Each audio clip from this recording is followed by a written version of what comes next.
France has declared a state of emergency on the Pacific island of New Caledonia following deadly riots triggered by controversial electoral reforms.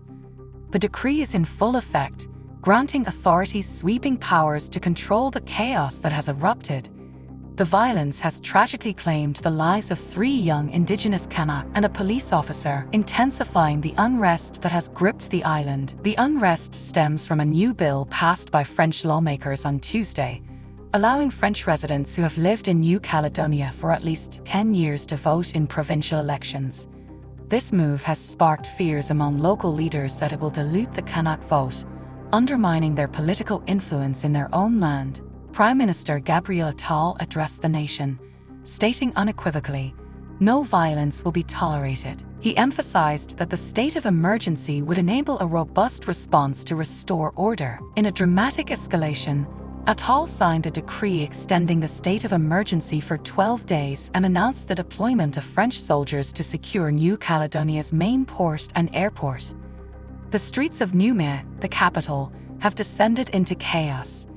Rioters have torched vehicles, businesses, and looted stores, prompting the closure of schools and the imposition of a nightly curfew. The police force, initially 1,800 strong, has been bolstered by an additional 500 officers.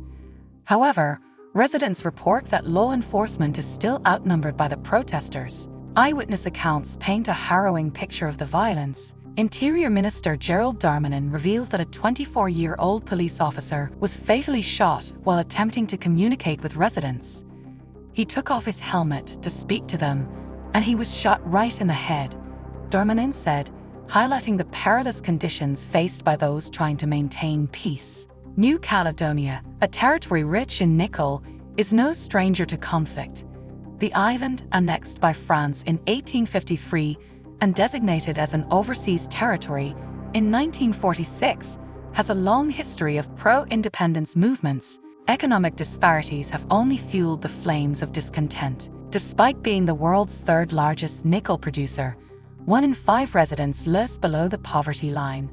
Henry, a 30-year-old hotel worker in Niue, criticized both loyalist and Kanak politicians for the ongoing strife. "Politicians have a huge share of responsibility," he said, pointing out the deep-seated economic inequalities. Henry described significant looting, particularly at night, further complicating the already volatile situation. In a bid to quell the unrest, the French government has decided to ban the video app TikTok, which they claim has been used by rioters to organize and amplify the chaos. This follows similar measures taken during riots on the French mainland last summer. Despite the turmoil, the government insists that the change in voting rules is necessary for democratic elections. However, they have also opened the door to dialogue. Pro- and anti-independence factions have been invited to Paris for talks on the island's future, with a possibility of suspending the bill still on the table. The Front de Libération Nationale Kanak et Socialiste, Flanques, a major pro-independence group, has condemned the violence but expressed willingness to engage in discussions aimed at New Caledonia's path toward emancipation. The streets remain eerily quiet as most residents stay indoors, fearing for their safety. Johan Fleurot, a resident of Niue, expressed his deep concerns in a Zoom interview, stating he was terrified for his family and doubted the island's ability to recover from the current crisis. "I don't see how my country can recover after this," he lamented, revealing that he carries a gun for protection when venturing outside. Witnesses like Garrido Navarro Karachi have shared their personal struggles with the situation. Having moved to New Caledonia at a young age, Karachi, who is eligible to vote under the new rules, has chosen not to out of respect for the Kanak people. "I don't feel I know enough about the history of Caledonia and the struggle of the Kanak people to allow me to vote," she explained.